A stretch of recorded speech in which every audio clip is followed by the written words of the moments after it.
আজি আমাৰ দলীয় সতীৰ্থ এজনৰ খেতিত আমি কঠীয়া ৰোপণ কৰি শ্ৰমদানেৰে তেখেতক আৰ্থিকভাৱে সকাহ দিয়াৰ উদ্দেশ্যেৰে আজি আমি ইয়াত কঠীয়া ৰুইছোঁ।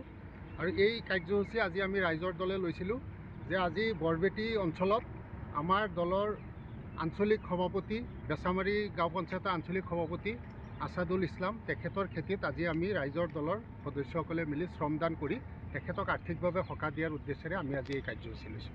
এইখিনিকে কওঁ যে যেতিয়ালৈকে পথাৰ আৰু বজাৰ অসমীয়াৰ হাতত থাকিব তেতিয়ালৈকে অসমত অসমীয়াৰ কথা চলিব।